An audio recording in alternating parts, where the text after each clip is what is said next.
Mabel, a short story by Somerset Maugham. I was at Pagan in Burma, and from there I took the steamer to Mandalay, but a couple of days before I got there, when the boat tied up for the night at a riverside village, I made up my mind to go ashore. The skipper told me that there was there a pleasant little club, in which I had only to make myself at home. They were quite used to having strangers drop off like that from the steamer, and the secretary was a very decent chap. I might even get a game of bridge. I had nothing in the world to do, so I got into one of the bullock carts that were waiting at the landing stage and was driven to the club. There was a man sitting on the veranda, and as I walked up, he nodded to me and asked whether I would have a whiskey and soda or a gin and bitters. The possibility that I would have nothing at all did not even occur to him. I chose the longer drink and sat down. He was a tall, thin, bronzed man with a big moustache, and he wore khaki shorts and a khaki shirt. I never knew his name. But when we had been chatting a little while, another man came in who told me he was the secretary, and he addressed my friend as George. "Have you heard from your wife yet?" he asked him. The other's eyes brightened. "Yes, I had letters by this mail. She's having no end of a time." "Did she tell you not to fret?" George gave a little chuckle, but was I mistaken in thinking that there was in it the shadow of a sob? In point of fact, she did, but that's easier said than done. Of course I know she wants a holiday, and I'm glad she should have it, but it's devilish hard on a chap. He turned to me. "You see, this is the first time I've ever been separated from my missus, and I'm like a lost dog, without her. How long have you been married?" 5 minutes. The secretary of the club laughed. "Don't be a fool, George. You've been married 8 years. After we had talked for a little, George, looking at his watch, said he must go and change his clothes for dinner and left us.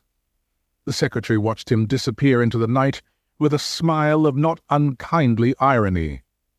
"We all ask him as much as we can now that he's alone," he told me. "He mopes so terribly since his wife went home. It must be very pleasant for her to know that her husband is as devoted to her as all that. Mabel is a remarkable woman." He called the boy and ordered more drinks. In this hospitable place they did not ask you if you would have anything. They took it for granted. Then he settled himself in his long chair and lit a cheroot. He told me the story of George and Mabel. They became engaged when he was home on leave, and when he returned to Burma, it was arranged that she should join him in 6 months. But one difficulty cropped up after another. Mabel's father died, the war came, George was sent to a district unsuitable for a white woman, so that in the end it was 7 years before she was able to start. He made all arrangements for the marriage, which was to take place on the day of her arrival, and went down to Rangoon to meet her. On the morning on which the ship was due, he borrowed a motor car and drove along to the dock. He paced the quay. Then suddenly, without warning, his nerve failed him. He had not seen Mabel for 7 years. He had forgotten what she was like. She was a total stranger. He felt a terrible sinking in the pit of his stomach, and his knees began to wobble. He couldn't go through with it. He must tell Mabel that he was very sorry, but he couldn't. He really couldn't marry her.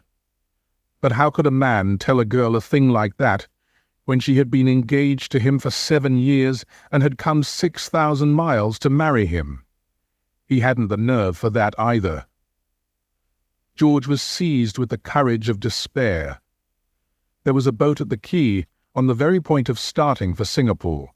He wrote a hurried letter to Mabel, and without a stick of luggage, just in the clothes he stood up in, leaped on board. The letter Mabel received ran somewhat as follows.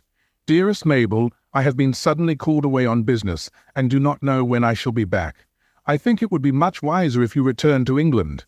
My plans are very uncertain. Your loving George." But when he arrived at Singapore, he found a cable waiting for him. "Quite understand. Don't worry. Love. Mabel." Terror made him quick-witted. "By Jove, I believe she's following me. he said. He telegraphed to the shipping office at Rangoon, and sure enough her name was on the passenger list of the ship that was now on its way to Singapore.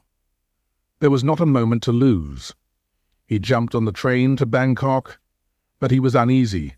She would have no difficulty in finding out that he had gone to Bangkok, and it was just as simple for her to take the train as it had been for him.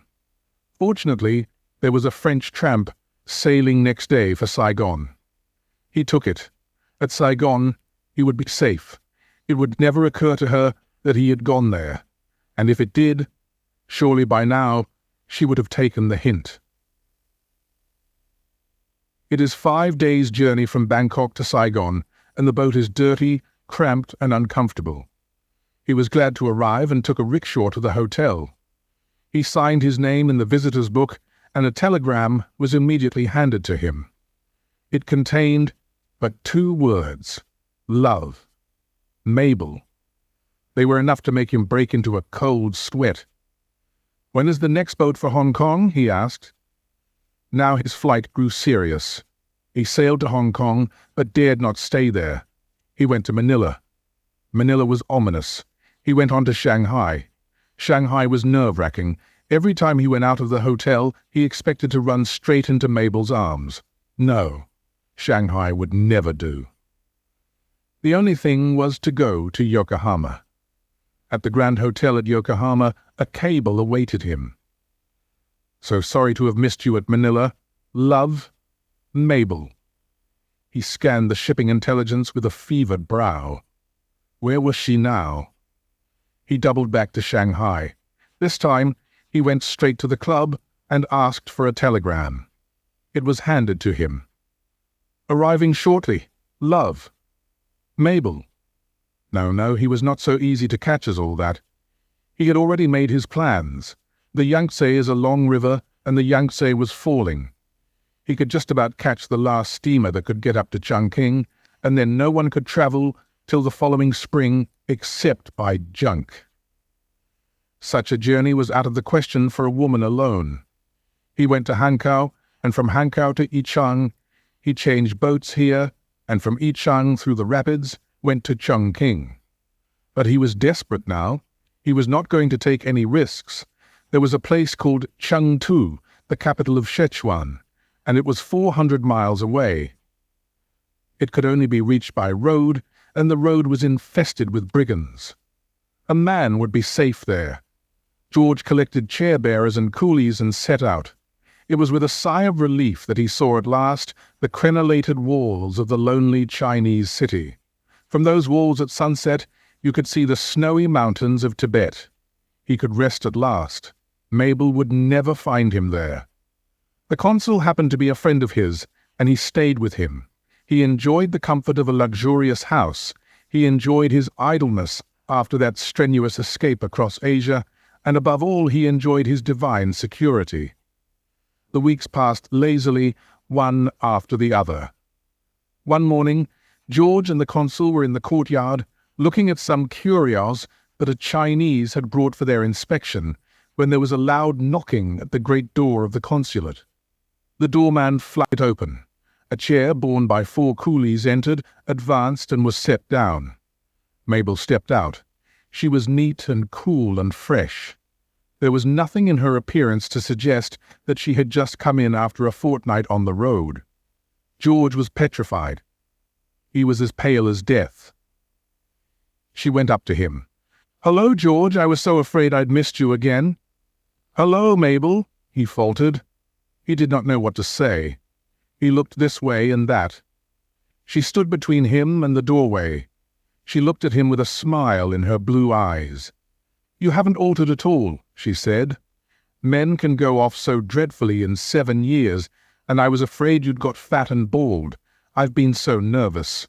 It would have been terrible if after all these years I simply hadn't been able to bring myself to marry you after all." She turned to George's host. "Are you the consul?" she asked. "I am." "That's all right. I'm ready to marry him as soon as I've had a bath." And she did.